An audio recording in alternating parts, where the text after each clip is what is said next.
plague or created the problems that we have seen in the industry in the last, let's say, 10 years. So I want to touch briefly on that topic too. With that, let's talk about the oil business. So before COVID-19, most people think that the oil business was making a ton of money. We were essentially producing a lot of oil, and therefore the oil industry was making a lot of money.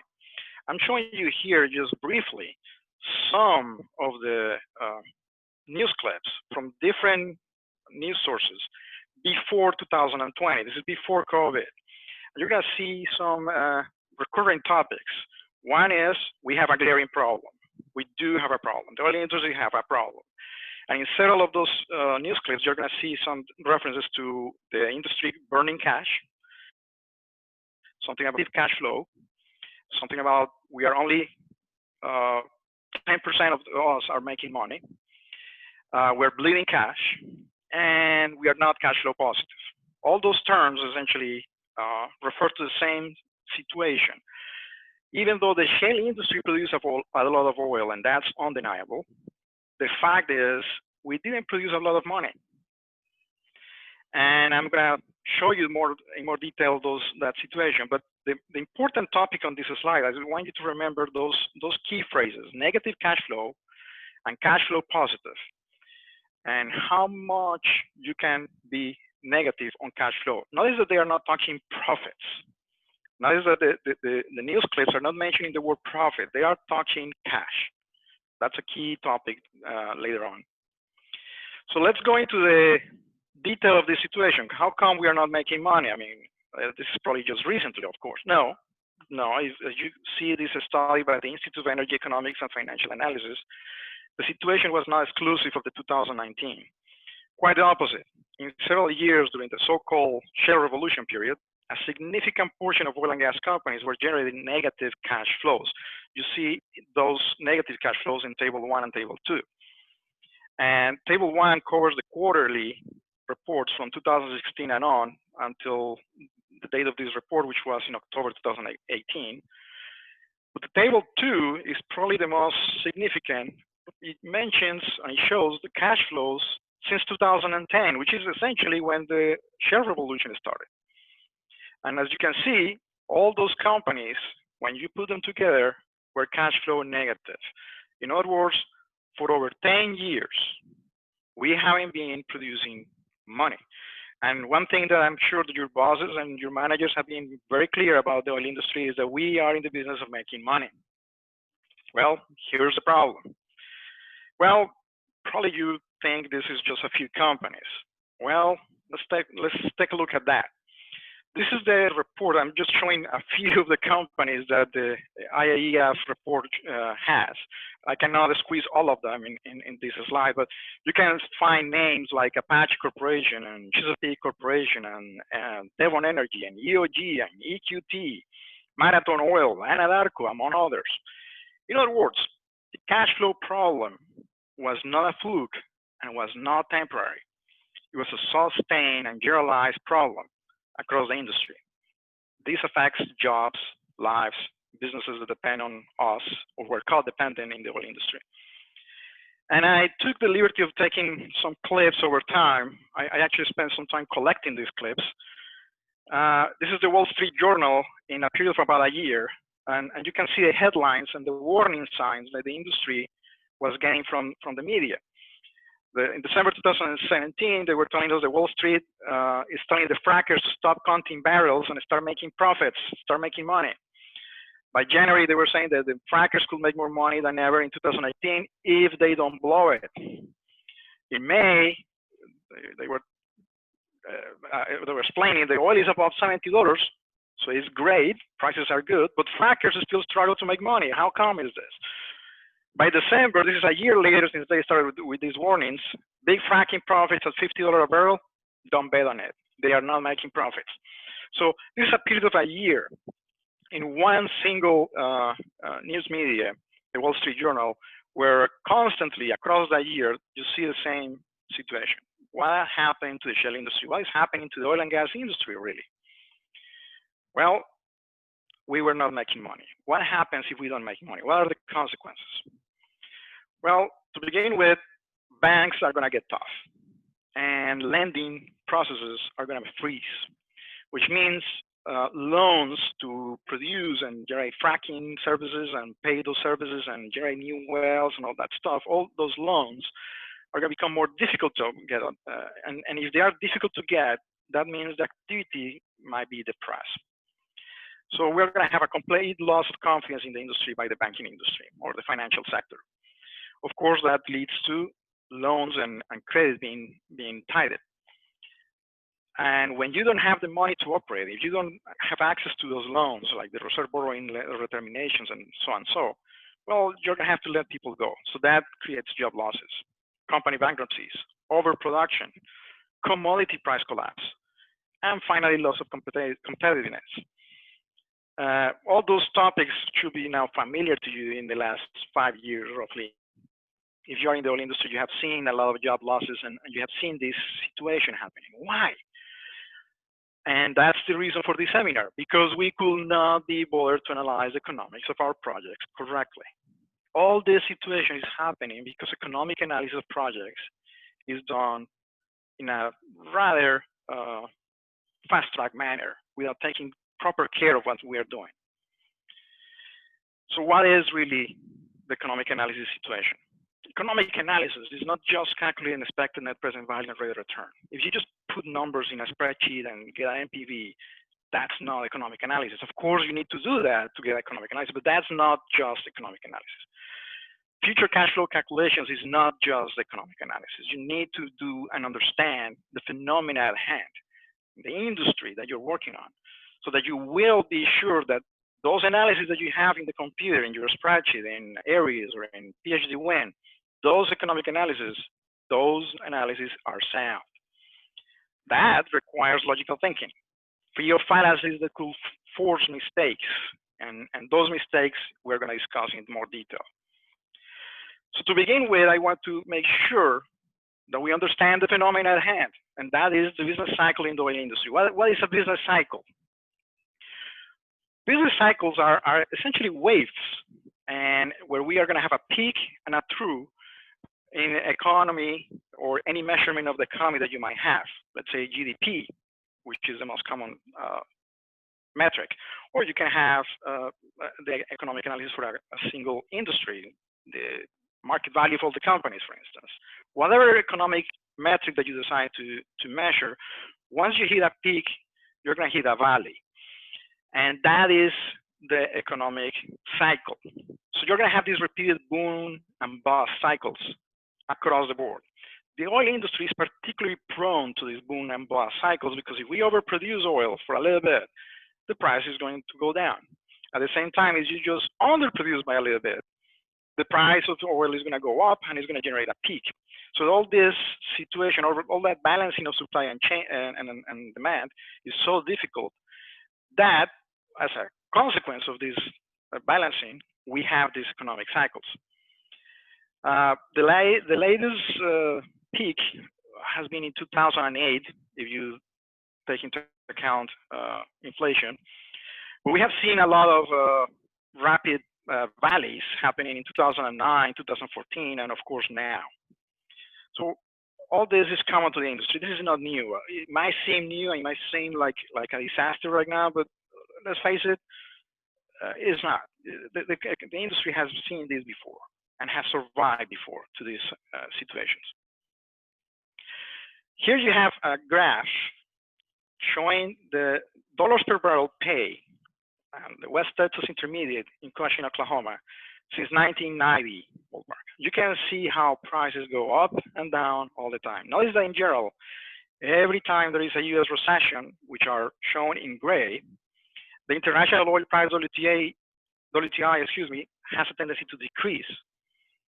This is caused mainly due to the loss in demand that the recession brings. But it's also caused by some questionable economic decisions, like trying to keep producing or increasing the production despite the drop in prices. The industry has a tendency to be late on adjusting to reality. So if prices drop, it's only a few months or sometimes even quarters after the drop that the industry adjusts its activity. When you look at this price, inflation adjusted, you see a graph like this. And you can see since 2008, we are seeing a trend. And that is not a trend that we like in the industry. It's a trend towards the downside. And even though you have some valleys in between and you have been up and down in between, the general trend in the last 10 to 12 years has been down. But if you go back to the industry in 2008 and 2010, nobody was expecting this. Everybody was talking about how prices are going to go even higher, how prices are going to go again over $100 a barrel. Even today with COVID, managers are reluctant and to speak about prices staying low for longer, and they coined that phrase, lower for longer. But that doesn't necessarily mean that they are adjusting to that. So what is adjusting to this situation? How can we as an industry, as a business, adjust to these ups and downs that are really like a roller coaster?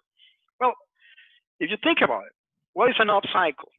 An up cycle is when you have a strong cash flow, the prices are up, capital is readily available, banks don't worry about it because there's plenty of money going around, you're making money, so they're going to lend you the money without any problems because the product prices are high.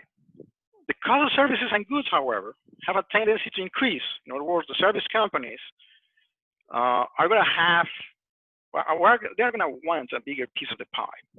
So all those costs of services and goods, drilling, completions, all that is going to increase. Why? Well, the vendors have the leverage.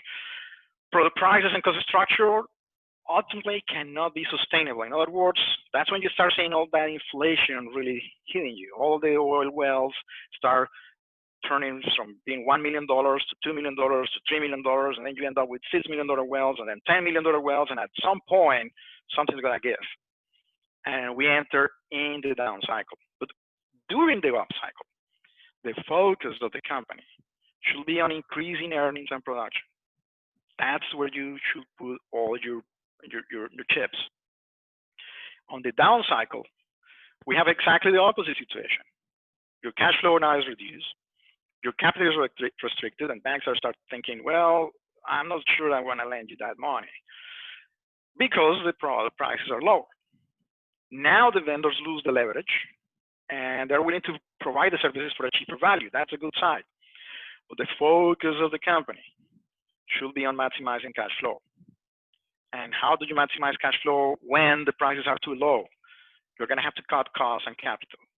That is the situation. Unfortunately, most of the companies in the last 10 years had a tendency to cost capital too late. And they were prone to try to cut costs first. And as you're going to see in the seminar, cutting operating expenses is not as easy as cutting capital expenses. And I'm going to explain why that is. The reaction tendency of some companies to react too late or to just to change reluctantly and react in a clumsy manner, that is the situation that we need to correct. That is what you can help your industry or your company with a good and decent economic analysis. When you do analyze the risk and you say, okay, this is what we can do under this scenario, even though prices are down. To understand these cycles, we need to understand supply and demand. And I'm showing you a picture here from the BP Statistical Review of World Energy in 2020. I want to talk about a few topics here that most people are not aware of. The first one of them is if you see the total production in 2019, ballpark, the total production and the total consumption of oil is about the same. It's somewhere around 95 million barrels per day. So right there, from the beginning, you should see that there is a rather unstable equilibrium. If you consume a little bit too much, it might take a little bit for the oil industry to produce and generate more volumes. On the other hand, if the industry produces too much volumes, the demand might not be there, and you might have a problem. When you have this scenario where you essentially produce and consume exactly the same number, that is where the equilibrium in the industry is unstable. Now, another topic that I want to see, as you can see, since 2009, the North America side of supply has increased. You can see that here in green. You can see that significant increase on the supply. That is the shale revolution acting. The CIS, what is in the purple color, also called the Commonwealth of Independent States, also known as the former Soviet Union, also increased its production significantly. You compare this purple area here with this area, you can see that it has increased. So we have two important states, the United States and the CIS, increasing production to roughly about 10 million barrels per day. You also have the Middle East in orange here, also increasing his production. If you took these three areas, the Middle East, especially Saudi Arabia, the former Soviet Union, and the United States, between those three, you have about 30 to 35 million barrels per day, which is 35% roughly of the total oil production. That is the equilibrium, the situation of the equilibrium in production side. On the demand side, however, if you look at the demand has been roughly stable. If anything, some areas like Europe have been reducing their consumption. There's only one area really that has significantly increased production, consumption, and that is in the yellow area, Asia Pacific. That's your China, that's your India. So now we have a situation that seems very interesting. We have three producers increasing a lot of production, but we only have one consumer really increasing consumption. And that's why we are here. There's a very fine equilibrium here between supply and demand. So prices have a tendency to be unstable. Well, can we expect this to be so in the future? I mean, is this instability to be a constant situation? Well, unfortunately, yes. If you look at what's expected to happen between 2017 and 2040 in the same energy outlook from British Petroleum, you can see that on the demand side, if anything, all the developed countries of the OECD, Organization of Economic Cooperation and Development, all those countries in green here are, if anything, reducing their demand, their consumption. So the consumption increase really is happening where? India, China, some Asia, other Asia countries, maybe a little bit of Africa, and then some other stuff. On the supply side, however, is the United States really and the Opex, the ones that can potentially increase production. So we have this imbalance remaining. The main demand is still coming from Asia, and if anything is going to increase productivity, anything is going to increase the supply side, it might be only the United States and the OPEC countries. That's it. That's where we are. So this instability on prices is something that will remain. Notice that the expectation of the United States is significant. It's even bigger than the expectation on the OPEC. So how come the United States is expected to produce in the future by 2040 even more barrels than the Middle East? Well, that is the importance of the shale revolution. And how big this shale revolution will be is the key question right now in the industry. How big it was? Let's start with that. How big it was in the United States? Well, if you look at the historical production in the United States, you're going to see that we had a peak around 1970 with about 10 million barrels per day of production. Since then, and for over more than 30 years, our production just declined. And that's when you had those theories going on in the industry about peak oil and we're going to run out of oil and all that situation. But around 2008 and 9, the shale revolution started. And by 2011 or 12, you see an increase in production.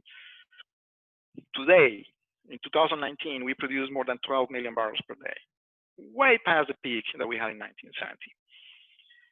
Now, with the COVID-19 and all this situation, our production has come down a little bit. 2020 is not shown in the graph, but 2020 is right now in the ballpark of about 10 million barrels per day.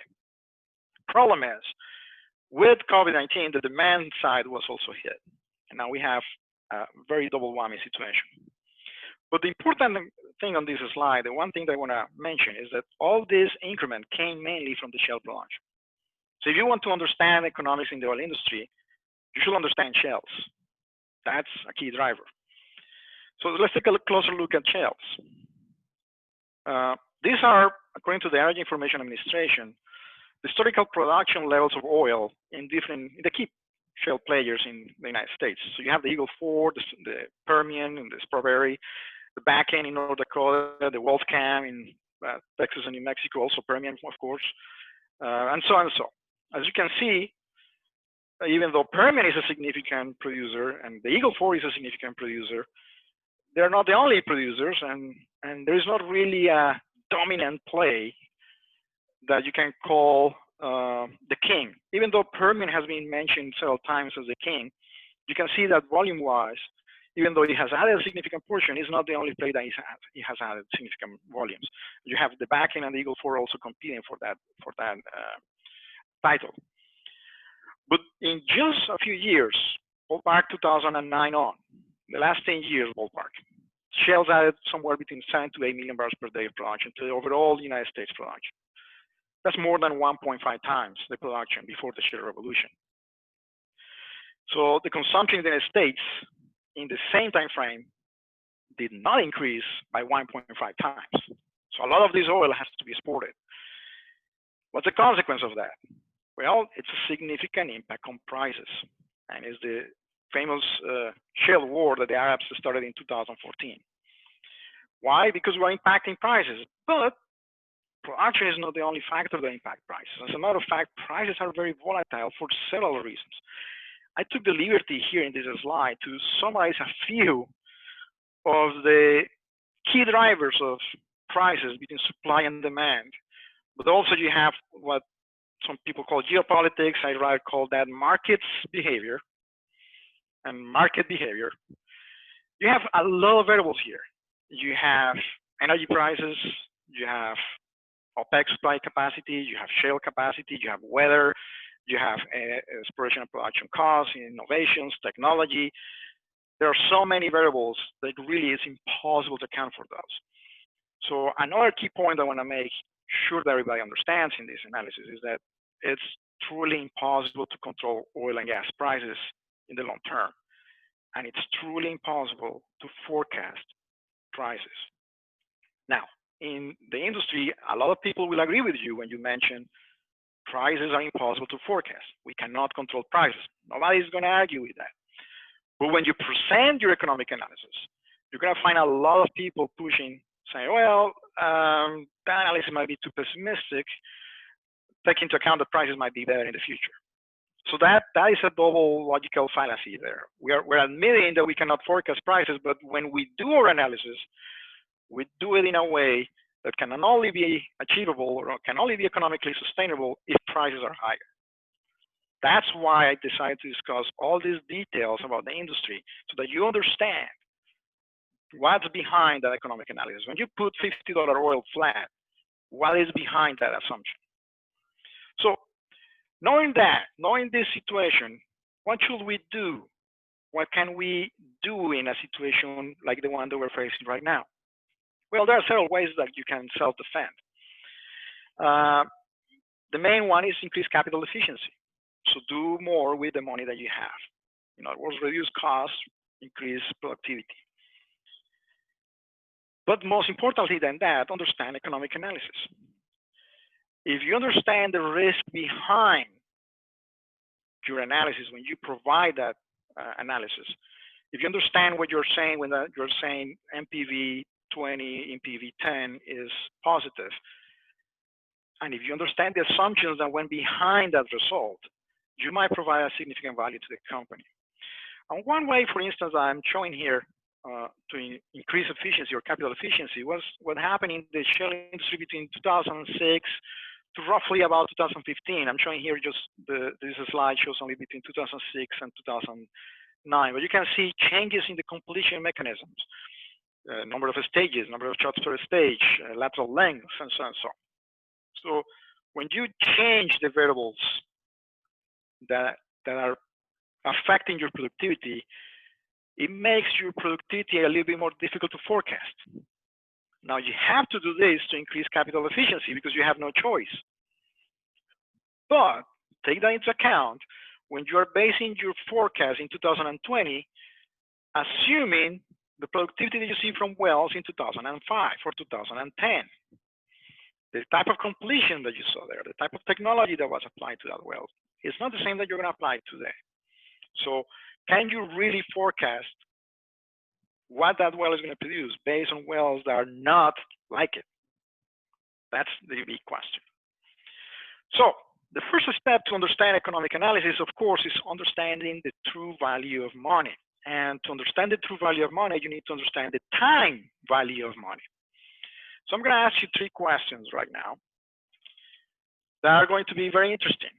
We are going to play a game where I can ask you, hey, I'm going to give you $1,000. You can have it now, or you can have it in 1 year. Now, if I propose just that, most people will say, give me the money now. I mean, rational people, I'm assuming here. So I can complicate matters a little bit by asking the question, okay, what about if I give you $1,000 now, or $1,100 in 1 year? That complicates the matter a little bit more. And now you're not so sure. And a few people will say, well, you know, I'd rather have money now than later, so I'm going to go with $1,000. But a lot of people are going to say, well, it's $1,100, it's just 1 year. It's not like I'm going to use the money right now, so I'd rather wait. And I can complicate matters a little bit even more if I tell you that we can choose between giving you money now, $1,000 today, or we're going to toss a coin in 1 year. And if you win, I'll give you $2,000. But if you lose, you get nothing. Now I introduce something called risk. And now it becomes more difficult. Hey, I have a chance to make $2,000. I have to wait 1 year, and then you're going to toss a coin. So this is kind of difficult. But on the other hand, it's $2,000. So the decision becomes a little bit more difficult. Hopefully, during this seminar, I'm going to be able to explain to you what you should do in each one of these cases. So let's start with the most significant question. What's the difference between money now and money later? So let's go to the second question. What about $1,000 now, but $1,100 in 1 year? Welcome to time value of money formulas. And these are very simplistic formulas. You don't have to use them really a lot in a calculator. You can use them in Excel, and Excel will do the math for you. But it's important for you to understand where that formula came from. So let's take a look at the question of $1,000 now versus $1,100 later. Let's assume for a moment that you find a bank out there that is really crazy, and they are willing to pay you 11% interest if you open a CD account. So if you take the money now, if you take $1,000 now, and you put it in the bank, you're going to make 11% interest. Using this formula, we can calculate exactly how much money you're going to have after 1 year. And we find out that the future value of money becomes $1,110, which is $10 more than $1,100. So if you were to make the decision based on 11% interest rate that crazy bank is willing to give you, you'll say, you know what? Maybe I'll take the money now. I'll put it in the CD, and at the end of the day, I'll have $10 more in 1 year. But interest rates are not always constant, and not all the banks are going to offer you 11% interest rate. What happens is the maximum rate that you can get out there, if you're lucky, it's a 4% interest rate. And now the future value of money, as you can see here, becomes $1,000.40. And that is less than $1,100. So the question between picking money now or picking money later switches, and now you're right off by waiting 1 year and just take the $1,100. So the answer to will you take $1,000 now versus $1,100 in 1 year has only one question that is right. What is the interest rate that I can get? And if I can get enough interest rate, maybe I'll take the money now. If my interest rate is not enough, maybe I'll take the money later. That is really the essence of time value of money.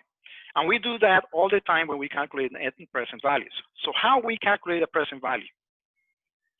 Let's assume that you have an annual royalty payment over the next 5 years. Let's say that you're owner in a lease and you're gonna get these royalties. So you don't have to invest money, you're just a royalty owner. Let's say that the discount rate is 8%. In other words, this is the interest rate I was talking about. What is the present worth of those cash flows? Well, first we need to figure out what the cash flows are going to be. So they tell you, okay, based on the expected production of this well, by the end of year 5, you're going to have $1,500, and this is the cash flows that you should expect. Well, that's a significant amount of money, but I don't know, should you just add those numbers and calculate the total? That is not the present value of the money. You need to use the interest rate as I showed in the previous slide. So in reality, all you do is really multiply these cash flows by a present to future factor, really, if you think about it. It's just a multiplication of a factor to transfer those monies from the cash flows that we have there to the equivalent in present dollars.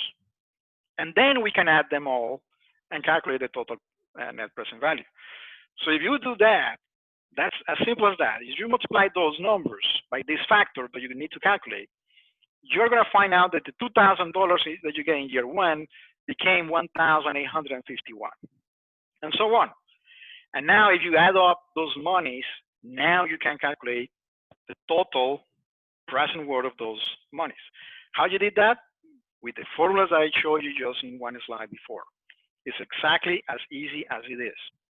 Very simplistic. And it has no mystery. So what's the total present value of this? Well, it came out the total of $8,100, ballpark. So that is really the value of that money at an 8% interest rate. Now, generally speaking, you're not going to have a simplistic scenario like this. You're going to have investments. You're going to have cash flows. You're going to have different times. You're going to have a lot of situations going on in business. So how we represent this in a way that we can understand? The easiest way is to have a diagram. And a diagram like that will look like this. So you have the cash flows over time. Let's say that you invest $1,000 in the stock market or in any other business that you wish. So at year zero, your cash flow is negative because you have to invest those monies, $1,000. But you're expecting that in year 1, 2, 3, and 4, you're going to get significant returns from that money.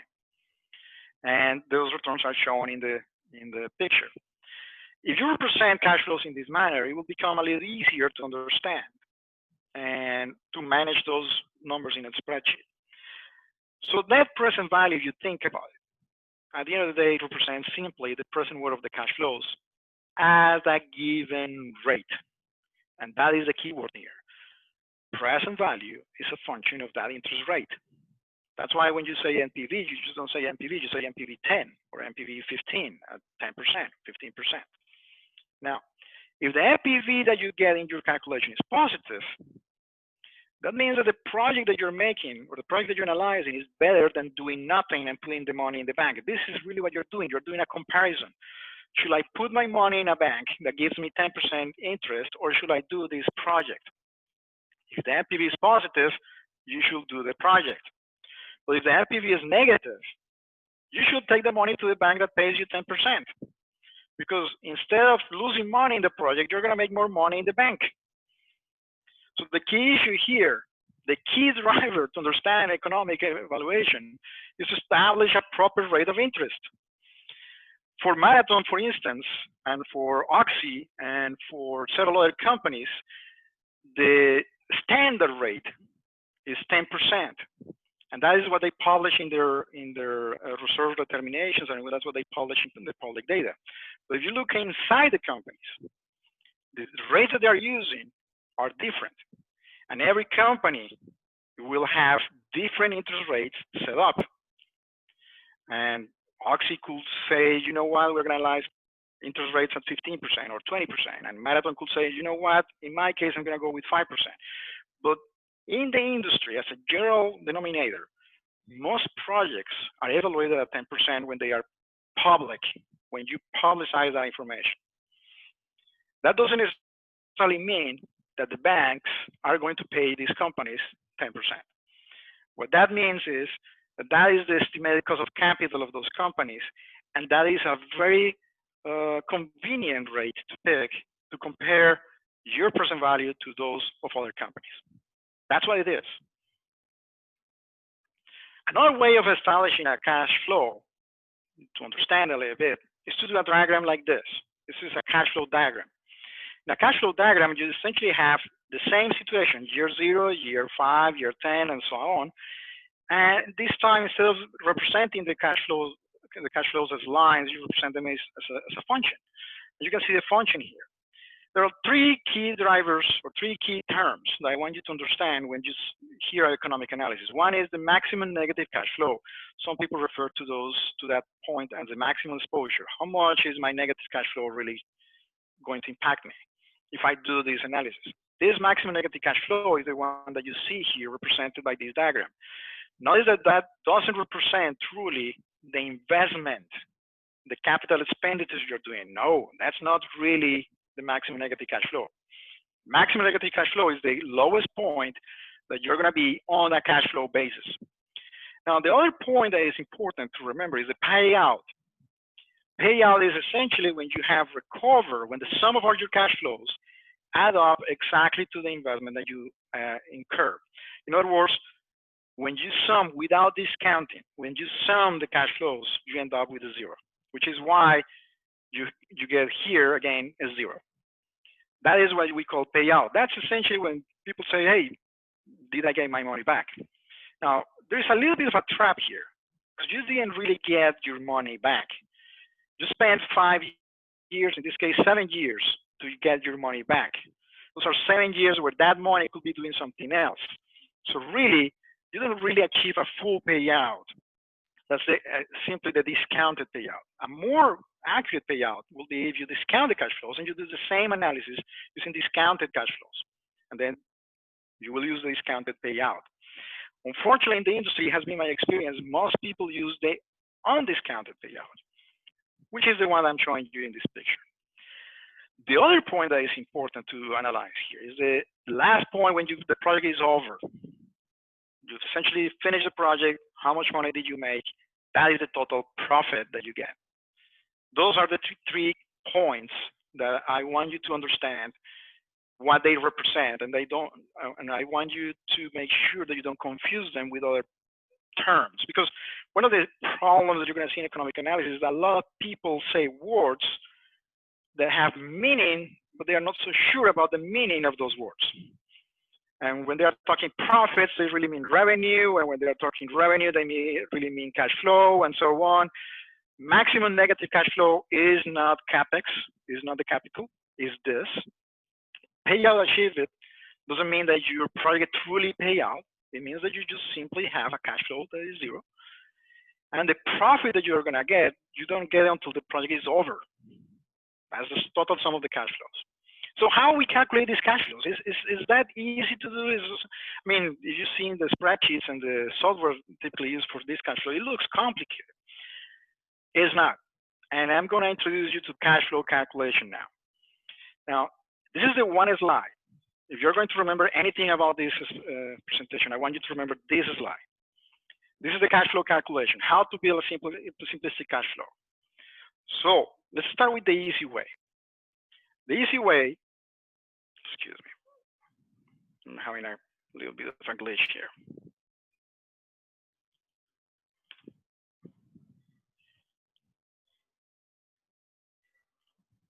I'm sorry.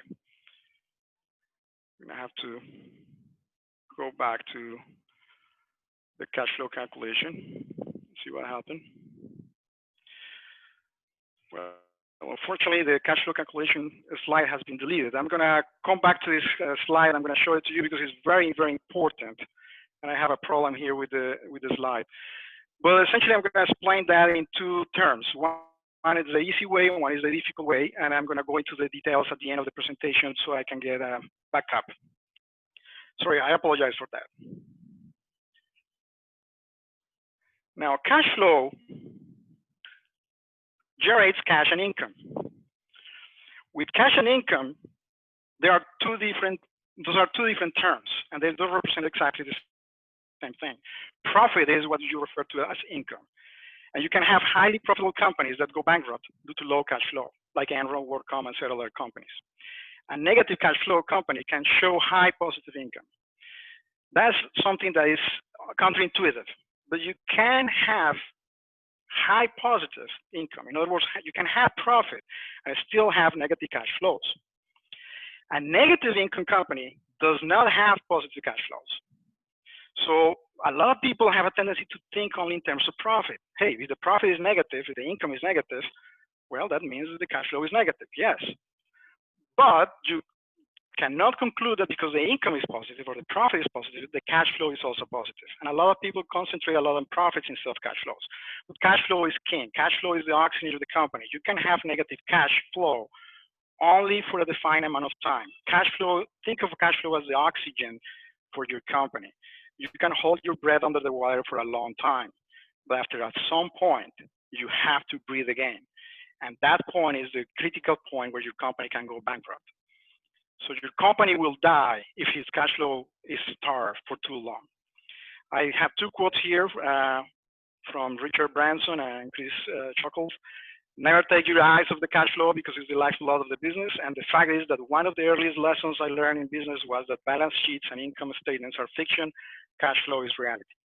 Now, if you excuse me, I'm going to pause here before I go into the second slide, on the other slide. I'm going to pause this for a moment. I'm going to try to open the slide that got deleted because it's a very important slide. So if you bear with me, please, I'm just going to try to find that copy. Bear with me, please. I want you to see that slide. It's extremely important.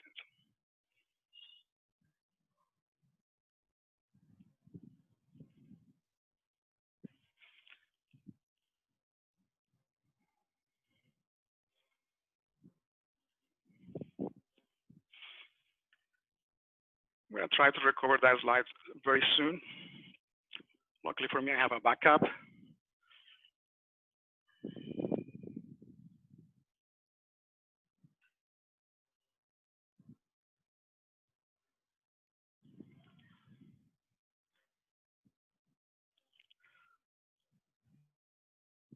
So here's the slide I want to show you.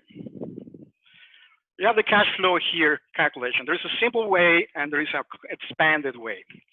The simple way, you have revenues, operating expenses, capital expenditures, and you get to the before tax cash flow. If you think about the simple way as the way that you will do it in your house, your revenue will be your salary. Your operating expenses, your operating cost will be the electrical bill, the car payment, and so on.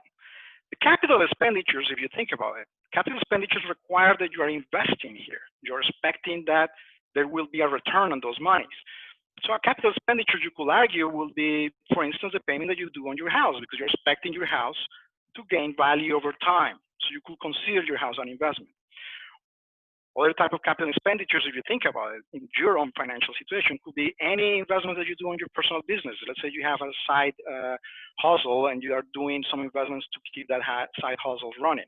So those are capital expenditures. All you have to do really is take the revenue minus the operating expenses minus the capital expenditures, and you get what is called before tax cash flow, or BTCF. Now, BTCF is not free cash flow. You still have to pay taxes. And those taxes come in the form of income tax. In other words, Uncle Sam. Now, those Uncle Sam taxes will subtract from the before tax cash flow, and then you get after tax cash flow. So if you think in your situation, in your personal finance, all you have is revenue, operating expenses, capital expenditures, and taxes. On a company on their side, if you have a company, it's an expanded situation. And in the expanded situation, you are not going to have the easy way of capital expenditures or the easy way to calculate capital expenditures that you have in your personal finances. Now you need to introduce operating cost. Now you need to introduce earnings before income tax and depreciation and amortization. When you subtract operating expenses to revenue, that's what you get. Earnings before income taxes, depreciation, amortization. That's called EBITDA. Capital is going to appear in two ways. One is in what we call DD&A, depreciation and amortization. Now, when you subtract EBITDA, when you subtract DD&A, from EBITDA, what you're going to get is taxable income, which is really the number that Uncle Sam needs to know so that he can calculate their income tax for that company. And once you pay the income tax, you get what is called net income. You're still not at free cash flow. You use the DD&A just to calculate your taxable income, so you don't need to use the DD&A again. So that's why you add it back. Notice this, the capital that is diluted in DD&A, you subtract it initially so you can calculate taxable income, and then you add it back to remove it from the equation entirely. Notice that in the simple way, you don't have DD&A. So in the expanded way at the end, you don't have DD&A either. Now, after you added the DD&A to the net income, you can subtract the capital expenditures and you end up with after-tax cash flow. Now, if you want, wish, grab a screen capture of this, and I'll share this presentation also at the end. But this is the one slide I want you to remember. Really calculating cash flows is not that difficult. Now, notice here that income, which is highlighted here, is not the same thing. Excuse me, highlighted here. Income is not the same thing that cash flow. This is what I was referring to as profits. This is the profits. This is really the life of your company. This is what's going to keep you alive. So don't concentrate too much on just profits. Now, if we go back to our presentation before the glitch, which methods are used by managers to calculate their financial decisions? They use probably cash flow. Well, no. They use different methodologies, different metrics. I gathered this information across my career, my 20 years in the industry, dealing with C-level executives and asking them what is really what motivates you, what is the metric that you really look into when you make a decision on whether to go for this project or that project. And about 75% of the times, they answer rate of return and net present value. Notice that the numbers don't add up to 100 because they're not exclusive. And that is the key point of this slide. A lot of people use multiple metrics, multiple methods of analysis to make decisions. The payback or the payout is the method that I already explained. The discounted payout we touched briefly. Also, only 30% of the people use it. There's another metric that is called profitability index. I'm not mentioning it here. I'm going to teach, by the way, a class on economic analysis between September 15 and 18. So if you want to learn more details on how to calculate these metrics and how to run these numbers, you can subscribe to that class. The information is going to be at the end. But most people use rate of return on net present value to calculate this. And the net present value is the discounted cash flows that we have seen. Now we know how to calculate the cash flows, and now we know how to calculate the net present value. So what is the importance of Opex and Capex here? Why is it that every time we need to adjust operating expenses and Capex? Well, Opex, if you remember our equation, Opex appears only at this point in the operating cost here at the revenue. It's the one thing that you use to calculate earnings before income taxes and depreciation, or EBITDA. Now, really, operating expenses doesn't seem too important because it's really on the top. It looks like capital expenditures have more importance because you have capital expenditures here and the DD&A that is essentially diluted capital expenditures. Well, the operating expenses are also very important. And this is one of the mistakes I have seen in my experience with the industry. A lot of people think that operating expenses are secondary and capital is the one thing that you need to focus on. That's not the case. Operating expenses are fixed or variable, and I'm going to explain this in detail in the class, but essentially fixed costs are costs that are independent of the units of production that you have, and variable costs are dependent on those variables. So if you produce cookies, for instance, the flour and the chocolate that you need for each cookie will be a variable expense, but the oven that you use to cook them, the rent that you pay on that oven, regardless of the number of cookies that you're producing, will be a fixed expense. Capital, on the other hand, has a very important significance because it appears in three places. It appears as DD&A because you dilute that capital in depreciation so you can calculate taxable income. And it also appears as the total capital right before we calculate the after-tax cash flow. Capital costs are exploration costs, development costs. Essentially, in the oil industry, the cost of drilling a well. How much really that cost? That is capital. And it's, of course, very, very important. And the oil industry has a tendency to concentrate on capital expenditures because we are a capital-intensive industry. But we should not forget operating expenses either. Now, the importance of capital is that if you increase the capital required to achieve success, your expected monetary value or your net present value are going to come down. And generally speaking, if you're analyzing just a well, it generally is a linear relationship. The more expenditures you have, the more expenditures you have in the capital side, the lower your value or your net present value will be. Now, it's not always linear, and there are some businesses that get complex and have investments over different time frames and at different situations. So it could be a non-linear relationship, but most of the time is linear. So that is why capital is important. So now we understand capital, now we understand operating expenses, now we understand net present value, and now we understand how to calculate cash flows in a very easy way. How can we put this together and make a decision? Well, we're not there yet. We need to understand now all the tools to make economic analysis, but we need to also understand decision tools. And the decision tools are based on the yardsticks that I show you during my experience with C-level executives, but they do have an impact on the decision that you make, because the yardsticks are not always telling you the story that you think they are telling you. And I'm going to show you a couple of examples in a moment.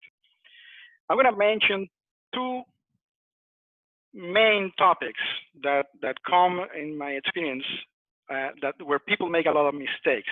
We're going to talk about sandbagging when you calculate your economic analysis in your projects and the impact of sandbagging. And I'm going to talk about mutually exclusive and non-exclusive projects. And then I'm going to introduce you briefly to risk analysis. So the impact of sandbagging. The problem of sandbagging, generally speaking, when you present a project, most of us present projects in the form of an AFE. If you present an AFE, authorization for expenditures, and you ask the reserve engineer, well, the reserve engineer doesn't want to overestimate his reserves.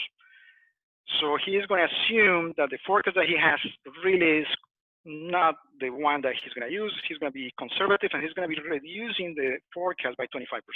At the same time, the drilling engineer and the completions engineer have a calculated total expenditure of the completion and the drilling, but they don't want to have a supplemental AFE. They don't want to exceed that amount by much. Something could go wrong. So they sandbag also, and they overestimate the Capex by 25%. What happens when you do that? So notice the Capex is being overcompensated by 25%, and the production is undercompensated by 25%, just so our bosses don't get mad at us. Well, here's what happens. The original project, if you think, for instance, in this particular case, this is a real case, by the way. I'm not going to mention the company, but this is a real case. In this project, the original project was an NPV 15 of $1.2 million. Good project with about 200,000 MBOEs of reserves, really good stuff. As soon as I added 25% of Capex, now the $1.2 million got dropped to 852. And now I'm going to make the changes on the production, and I'm going to underestimate production by 25%. And now my project went down to $68,000. If on top of that you introduce risk and you raise the project by 80%, by 20% really, now your project is negative. A perfectly viable project has turned into a negative project that will never be done, will never be executed, and the company will not make that money just because the engineer didn't want his boss to get mad at him, and the reservoir engineer didn't want his boss to get mad at him. So that is one of the problems with economic analysis that I have seen recurrently. The other problem is how you take decisions when the projects are mutually exclusive or non-exclusive. So let's talk about that for a moment. When you have mutually exclusive projects, that means that you can either do one or the other, but not both. Let's pick an example here. Let's say that you have a project where you have one well that is down, and you put it back in production in two ways. Either you could replace only the pump, and it's going to cost $5,000 and generate revenues for $5,000 every year for 10 years.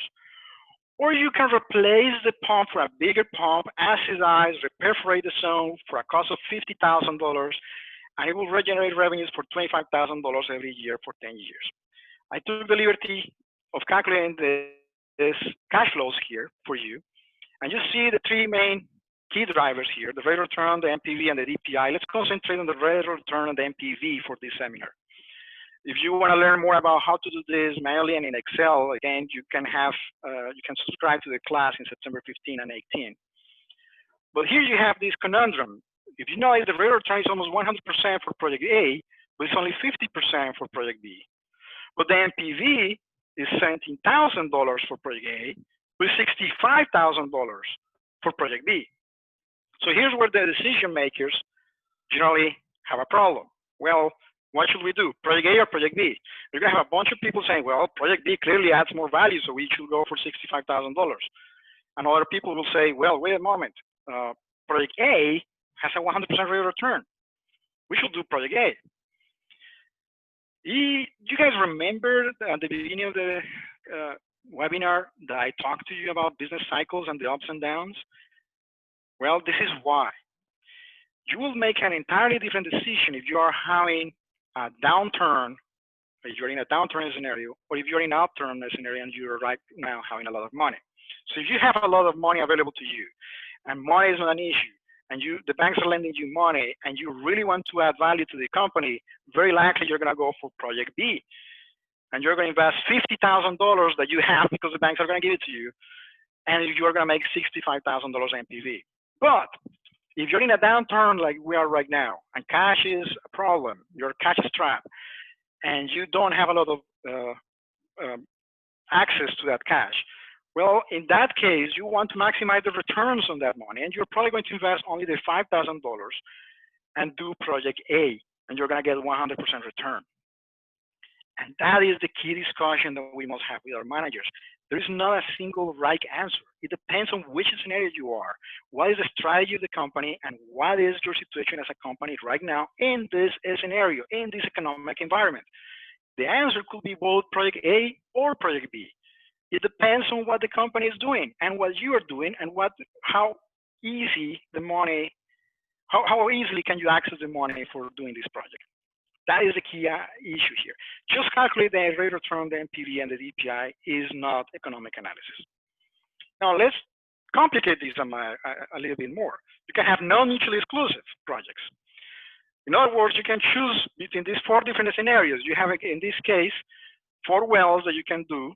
You can see the investment decisions here. You can invest $10,000, $25,000, $35,000, or $50,000. You see the cash flows that each one of these wells is going to generate in the next 5 years. And you see the rate of returns and NPV values here calculated for you. So the decision now that you have done your economic analysis is, what is the wells that we're going to do? Well, let's analyze one situation. Case 1, we only have $50,000 to invest, but we only have 1 rig. So we can only do 1 well. So we're limited, we're constrained. We only have $50,000 and we can only do 1 well because we only have 1 rig. In that case, if you look at this, if you spend the whole money, the $50,000 in well 4, you're gonna generate only $6,000 NPV and a rate of return 21%. But if you invest in well 3, for instance, with $35,000, you can generate a lot more return and more value.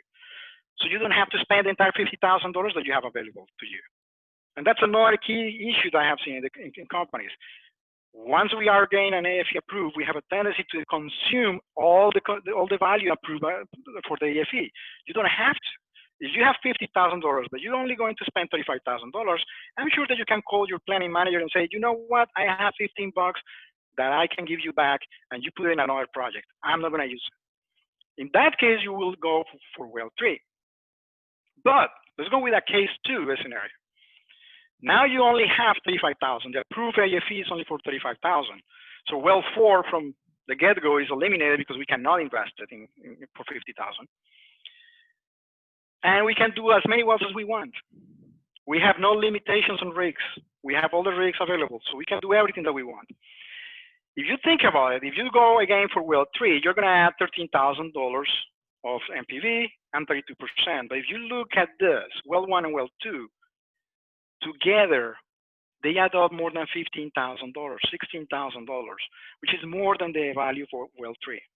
So if you were going to make a rational decision here, you're going to spend the $35,000 on well 1 and well 2 to make it more NPV.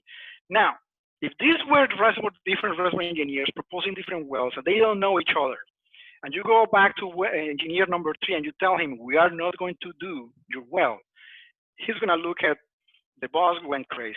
He's nuts. Clearly, my well is the best well of everybody else. I have a winner, and my boss just decided not to do the winner. That doesn't make any sense. But, of course, it makes sense. So that's the other point I wanted to make, to drive here. You don't necessarily have to do the best project with the highest MPV. If you rank these projects by MPV and you just rank projects, you're not going to maximize the investment. You have to look really at maximizing the value and maximizing the return, take into account all the projects. And for that, you need a planning department. You need to essentially an economic advisor doing all this type of analysis. That's the importance of economic analysis. It's not just calculating a rate of return MPV. Now, the other point I want to make is, if you're reservoir engineer number 3, if your well is number 3, clearly you cannot do that well because your boss just decided to do wells 1 and 2. If you cannot win, make the guy next to you become a champion. So if you cannot help but see that other guys are going to do the projects and not yours, instead of becoming bitter and resentful and create this political environment that becomes really nasty in companies, what you should try to do is help the guys from well 1 and 2 to really hit it hard, to do a home run. If you cannot win, make the guy next to you win in big and make a home run. Why? Because at the end of the day, it's your company.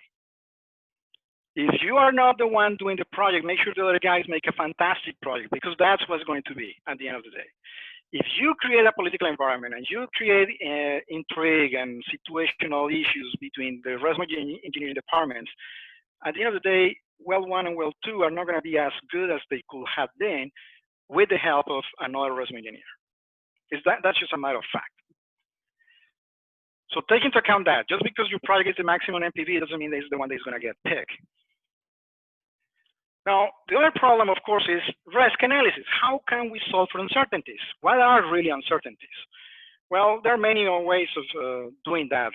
Risk analysis using decision trees, expected chance of success, Monte Carlo simulation, all these topics, by the way, I'm going to touch in the class on September 15 and 18. So if you want to learn more, I recommend you to attend to that class. It's only just for 4 days, and it's going to be only 2 hours every day.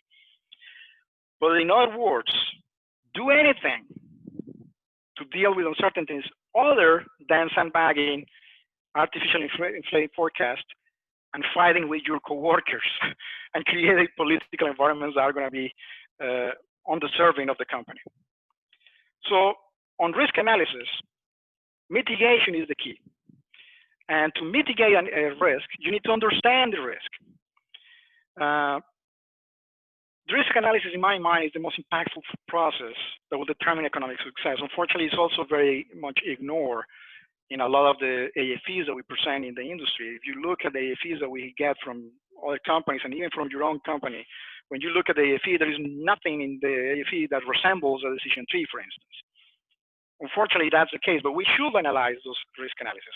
To understand risk analysis, let's go back to the third question I asked you. Did you want $1,000 now or $2,000 in a year, and we're going to flip a coin? If we flip the coin, you're going to see here a decision tree. In this case, simply I put 2 options. One is getting the $1,000 now. Option number 2 is flipping a coin with a 50% chance of success and a 50% chance of failure. Now, you notice that $2,000 is not here. I'm placing 1,739, which is the net present value of that money today.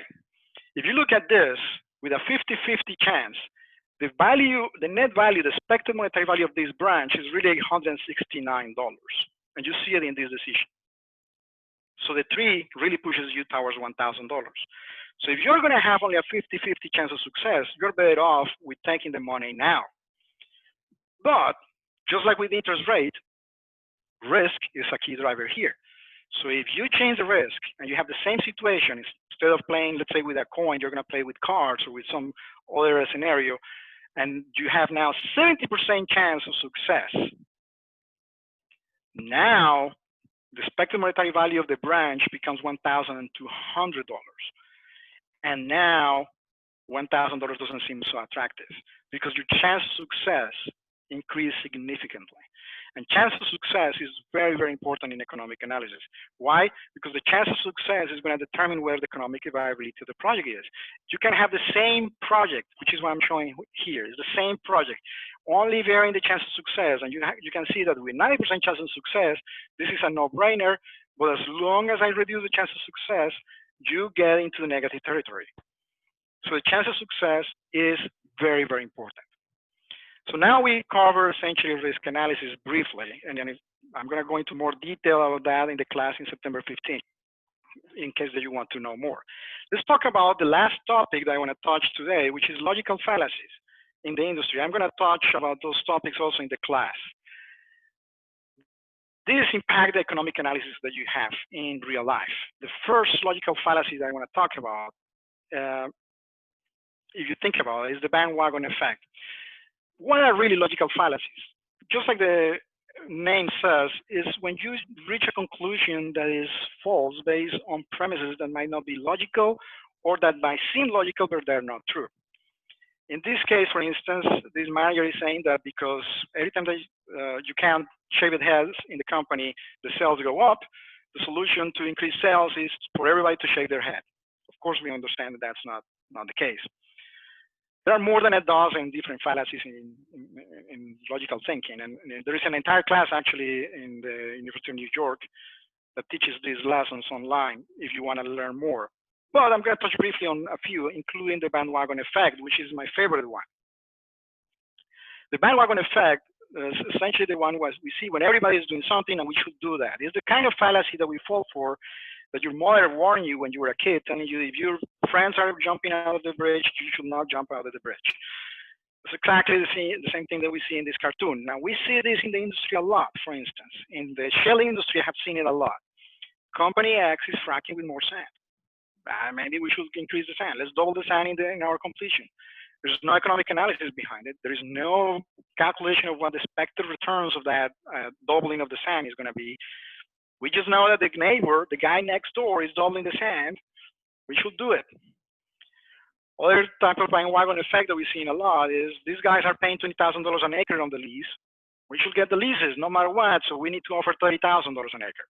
This happened, by the way, across the industry when leases in the Permian, in the Anadarko Basin, and in the Eagle Ford went ballistic, especially in the Permian. Because the other guy is willing to pay $30,000 doesn't mean that you should pay more than that. Take into account your economics. What is your economic decision, your economic analysis telling you? What is the expected return of those investments? Can you really afford to spend $30,000 an acre? That's the way you make the decision, not just because the other guy is paying $20,000. Another decision that I saw a lot happening is downspacing. Hey, the guy next door and the other company and this other company that is big is spacing their wells at 200 feet. Hey, you should do the same thing.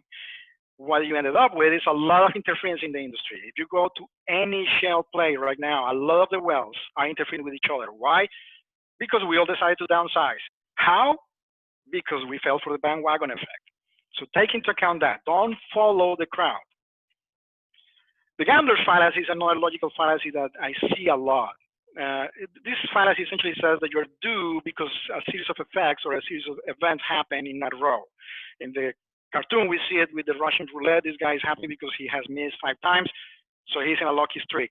You see that in the industry. The last 5 wells that we drilled were a bust. Hey, we need to keep drilling. We're due for a good well. Come on, you just did 5 dry holes. You really want to try again this without any changes. Hey, we have tried the fish tools for 7 days in a row. This well is really expensive. Let's try again this one more time. We're due to fish it. You've been 7 days on this well trying to fish without success. What makes you think that you are going to have success on an 8th day? If you are making changes, if you're making significant changes and you're trying something new, run an economic analysis on that. But if you're just fishing, hoping for the best, that's not a good decision. Another common decision or common mistake that I saw a lot, we're losing money on these leases, let's buy more. We're bound to find some sweet spot soon. That happens a lot. I mean, sure, you bought these leases for a good amount of money. That doesn't mean necessarily that you're going to return on that. And if you're not getting returns of those, what makes you think that the next lease that you're going to buy is going to be good? The sunk cost fallacy is another typical fallacy that I saw in the industry. That means we already spent a certain amount of money. In this case, we spent $500 in a ticket for a conference. And even though you really don't want to go now, the truth is the conference is expensive, so you're going to go anyway, and you end up spending more than $1,500 in hotels and planes and dinners. because you didn't want to lose the $500 that you already paid for the conference. We see this in the industry a lot. We pay $30,000 an acre for those leases. Therefore, we must keep drilling. We don't want to hear that the wells are not economically viable. We paid $30,000 an acre. We must keep drilling. Or we already invested $3 million in this well. This well, we are halfway there, and we already invested $3 million. Of course, we have a problem. Well, we do a sidetrack. No, it doesn't matter. Well, the success chance of that sidetrack is low. I don't care. We already are $3 million in debt. We need to get that well done. Or we purchase that company for the position in the shale play. We must drill those positions. Let's ignore for a moment the fact that we already drilled a couple of wells and they're lousy. We bought this other company for those positions. We must keep drilling no matter what, and we need to show the market that it was a good acquisition. That is the type of sunk cost fallacy that you can fall for very easily, ignoring the proper economic analysis of the project. The post-hoc fallacy is essentially after this, therefore, because of this. After something happened, you reach the conclusion that a cause that is not truly a cause is the cause of that phenomenon. For instance, we finally got a good well. It must be because we had more sand. Well, let's ignore for a moment that we also change the fluid, we change the clay control, we use resin-coated sand, and we make all these changes that we don't know really. But it has to be the sand. Or look at all the good wells that have short lateral lengths. Hey, maybe we need to reduce our laterals by half. Let's do wells that are very short instead. That doesn't necessarily follow. Just because you see something happening after the consequence doesn't mean that there is a cause. My last slide is the confirmation bias slide, which is by far the most common and most devious logical fallacy that I have seen in the industry. It's very destructive. Essentially, it assumes that I'm going to look only at the evidence that supports my hypothesis or supports my position, and I'm going to ignore all the other evidence that rejects my position or my hypothesis. In other words, this is what happens when you sit in front of the computer browsing in politics or something like that, and you reach the conclusion that you're right and everyone else is an idiot. It's by far the most destructive fallacy. It's extremely difficult to overcome. It requires teamwork, an intentional effort to think specifically from the opposite point of view. You must have in your teams a devil's advocate. If you don't have a devil's advocate, chances are your team is falling for the confirmation bias effect. It occurs more often, more destructively in mergers and acquisitions when everybody agrees, hey, this acquisition is a great idea, let's go for it, and then you see negative consequences. Let's take a look, for instance, at the confirmation bias that Oxy suffered when they did the Anadarko acquisition. Anadarko was acquired by Occidental for $55 billion in cash and a stock deal, which is one of the largest mergers, by the way, but they ended up paying a lot of that money very dearly. For instance, Berkshire Hathaway ended up lending them $10 billion and an 8% real interest, which is significant. If you look at the pictures here, this is the quarterly long-term debt and total cash flow for Oxy before and after the acquisition. You can see that they were roughly in debt about $10 billion, and now they are about $38 billion. And look at the green stuff. The green stuff is really the total cash. Look, the cash in the best case scenarios are somewhere around $4 to $3 billion. Imagine the amount of time it's going to take for them to pay $40 billion in debt. The near-term debt maturities, for instance, that's another point that you need to take into account. You are supposed to pay these debts fairly fairly quickly, excuse me. In 2021, you need to pay 6.4 billion. In 2022, 4.7, and so on. It's going to be very difficult if you have a $40 billion debt on top of this with generating cash flows of only about $2-3 billion. And the quarterly revenues, you can see if you make the acquisition, you are expecting this acquisition is going to generate significant cash flows, and you see an increase, but you don't see a significant increase in the revenues. So obviously, this team, when they decided to acquire Anadarko, fell for the confirmation bias, and they thought that the prices were going to go up, and nobody debated that, and nobody in the team said, hey, maybe this should not be a good idea. Let's think about this twice. Finally, I'm going to talk about some exercise that we can do. These are logical fallacies that we fall for all the time. And these are logical fallacies that you fall for and I fall for, not companies. Let's see if we can spot the logical fallacy in this type of attitudes or in this type of activities. You probably have seen this several times. I came all this way to the outlet. I'm in the outlet market. I might as well buy something.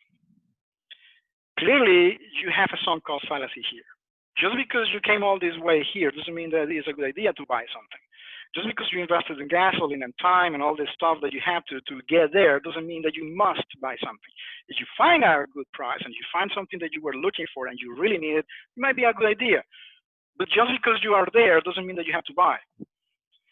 Or another one that you see a lot, you go to a buffet and you see this guy that is feeling everything. I need to get my values worth at the buffet. Let's forget for a moment that later on you're going to have indigestion and you're going to be sick. We have to get my value worth at the buffet. You invested some money on that buffet. You don't have to, after that, get yourself sick and fool yourself on food. That is also some cost fallacy. Another one that I like a lot, that I fell for this constantly. I have a treadmill that we have at home, but I'm not going to pay for a gym membership. I have the treadmill here. Let's forget for a moment that I'm not using it, and it has been collecting dust for years. But my decision is I'm not going to pay for the gym because I have a treadmill. If you're not using it, that doesn't seem like a good decision. And if you're gaining weight, you still need to go and do something about it. So this is clearly another type of sunk cost fallacy, followed by confirmation bias. I want to see only the evidence I want to see. I have a treadmill. I'm not going to look at the fact that I'm not using it. I'm just going to look at the fact that I have one. Everybody is dropping their cable services, so I should as well. I mean, everybody is a cable caller, so I might as well do it. A friend of mine actually has this situation, and then when we were discussing, he told me that he subscribed to Hulu, Netflix, and Disney Plus, and all this, and all this, and all this, and when we added up these services that he subscribed to, he ended up paying more for those services than for the cable. So I was asking him, do you think this was a smart decision? And he said, well, yeah, clearly I fell for the bandwagon effect. After I bought my new Mustang, it suddenly seems that everybody's driving one. This happens a lot to all. It happens to me, it happens to you. You buy a new car and you see that car in the streets all the time. That's confirmation bias. You're picking to see, you're choosing to see only the cars that represent something to you, and you're ignoring the other cars that do not represent anything to you. The reality is the number of Mustangs in the street is probably as good or as the same that it was before you bought a Mustang, but you're seeing more Mustangs more often. It took me 7 days to recover from the cold after taking the expensive homeopathic medicine. Imagine how much time I could have been sick if I had not taken it. This is my favorite one. You have so many logical fallacies here that you cannot really even start with. You have the sunk cost fallacy because you pay for this expensive medicine. You have the confirmation bias fallacy because you're ignoring the fact that you still got sick and you spent 7 days sick even though you took the medicine. You have the bandwagon effect because you're following the medicine that everybody's taking. It's a typical congruence of logical fallacies in that type of stuff. My last one example is the typical one that you hear in chat rooms. Sure, he snores, sits in the couch all day, is gaining weight, drinks a lot, is violent, and doesn't help with the kids. But deep down there, he is not a bad husband. Well, he is, but you're choosing to ignore all these facts because you are emotionally compromised here. So you're falling for a confirmation bias. Also, you're falling for the sunk cost fallacy. Well, yeah, I reinvested my time, my wedding, my money on getting married to this guy. Getting divorced might not be a good idea because I am very heavily invested in him. But you are losing money from now on, and you're losing energy, you're losing your life in this situation. So notice that logical fallacies and economic analysis is something that you can apply to your own life. And you will see these kind of mistakes happening. If you are aware of them, you have a tendency to be a little more wise in your decision. That doesn't mean that you are not going to fall for them. Even today, even after teaching this class several times, I'm still falling for logical fallacies. But once you're aware of them, you can correct once you are aware of them. Conclusions. The economic analysis of cash flow is very important, simple and easy. With more tools, it should be something that we can do daily in a spreadsheet or in a software. We are the ones responsible for making sure that the company succeeds, even if that means disagreeing with colleges. even that means supporting colleges that are your competition. If you cannot win, make the next guy hit a home run.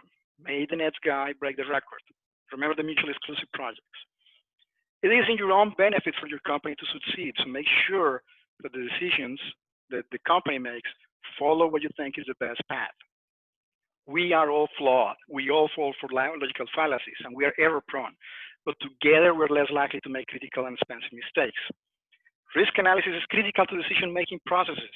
If we don't make those risk analyses, we are going to fall for a mistake. I guarantee you that. So please take that into account. Go back to your companies and try to make the best wise decision. If you want to learn more about this, of course, we have this class I was telling you. It's going to be on September 15, 18. It's an online class. It's going to be only for 2 hours a day. I believe the time will be from 5 p.m. to 7 p.m. So if you want to register in that class, we're going to be making exercises. We're going to do this kind of analysis in Excel. We're going to learn how to do this hands-on. So thank you for your attendance. I apologize for the mistake with the slide, and I apologize for extending myself a little bit. Thank you for your attendance. If you have any questions, please contact Luis Fernando Vergara at luisfer@ou.edu. I will be more than happy to reply. Thank you. Thank you so much, Luis Carlos, for this amazing presentation. It was very interesting. I think we have time for 3 questions. I will share the first one. Okay, the first one is, fracking has fueled the exploitation of unconventional reservoirs in the United States. Do you have an estimate of how long fracking could continue to boost your oil the U.S. production? In other words, how much longer can the U.S. continue to boost its oil production with the help of unconventional reserves? Okay, right now, I don't think it would be a good idea to try to boost productivity. If we increase production, take into account the scenario that we're facing, COVID-19, the demand for oil is dropping, and it's dropping by a lot. It's about 30%. And actually, I was reading a paper yesterday, some people are calculating it could be 40%. So if you have 40 million barrels less of demand across the world, producing more oil right now is probably not a good choice. That said, we're going to be over this. COVID-19 is going to eventually be a part of the history, just like what happened in 1918. Once we are back in a scenario of growth, yes, the United States shales are still capable of developing a lot, especially the Permian. There are fields that you could consider mature, like Eagle Ford and so on, but there's still a lot of stuff to be done, and productivity can be increasing down the road. By how much? It's a good question. Technology changes constantly, and I'm expecting that growth to be happening maybe in 1 year or 2. And after that, the technology for fracking probably has changed also. So we might be able to increase productivity by numbers that right now, today, we cannot even imagine. So the estimation of by how much is actually difficult. But yes, we can increase productivity, just not right now. Okay, thank you, Luis Carlos. The second question would be, in most of the literature, is considered that the Capex investment will be spent in the first period and will be the discount-based year. When the Capex investment is planned to be executed in more than 1 year to realize the cash flow, it's correct to start discounting 1 year before the execution of the beginning or the investment beginning? And what would be the criteria to choose an optimal WACC in the evaluation? The WACC that he refers to is the weighted average cost of capital. That is essentially the interest rate that you discount your MPV. Now, the question is, what happens if I have capital expenditures that will happen in the future? Is it a good idea to discount them to present time? Yes, it is a good idea because you're analyzing the project today. So if you're planning to spend $2 million in 3 years in the future, you would like to know how much is those $2 million right now, today? What amount of money they represent today? And the weighted average cost of capital would be a good idea. The weighted average cost of capital is essentially every company has bonds and a stock, and they pay dividends on the stock and they pay interest on the bonds. And that is the cost of money, because when you buy a stock, you give money to the company. When you buy bonds, you give money to the company, but the company has to pay interest on those bonds and dividends on those stocks. So when you calculate the weighted average of all those bonds and all those stocks that you have, you end up figuring out that you probably need 7% returns to pay out. So your weighted average cost of capital will be 7%. I recommend you to use something higher than the weighted average cost of capital you calculate. So you have some cash flow for yourself, for your company. You just don't want to run the business just to pay the stockholders and the bondholders. You want to run the business so that it can feed itself and keep growing. So you want to weighted average cost of capital a little bit higher than that. That said, when you have future Capex, you must move them in time and discount them to present value to understand what the value of those $2 million or $3 million that you're going to spend in 2 or 3 years, what that value represents today. Yes. Okay, thank you, Luis Carlos. And well, the last question would be, what is a good discount rate that can be used to analyze a corporate project? How about a personal project? Okay, the corporate project, the internal number the corporation is going to use is given by the corporation. So you need to contact your planning manager, your vice president of operations, your vice president of planning, or your vice president of finance and ask him, hey, what is the discount rate that we are going to use for projects? He probably already calculated back in his office all the weighted average cost of capital and figured out this number. He's going to give you a number. That's the number that you should use. That said, for personal purposes, a good discount rate will be the discount rate that you have access to in a bank. So if you go to your bank and you set a CD, let's say for 1 year, what is the interest rate that CD pays? Let's say it's 2%. If you don't have any other choice, in other words, you have money that you want to invest and your only choice is either open a CD or do this project, that 2% would be a good discount factor. Okay, thank you, Luis Carlos. I think that would be all the questions. Thank you so much again for sharing all your experience in this webinar. And thank you all the participants for being here and for registering this amazing webinar. As Luis Carlos said, if you have any question, you can contact me at my email, that is luifer@ou.edu. And we will be sending more information about the course that will be teaching Luis Carlos, and he will be sharing more information about all this amazing topic. Thank you so much and have a great day. Thank you, guys.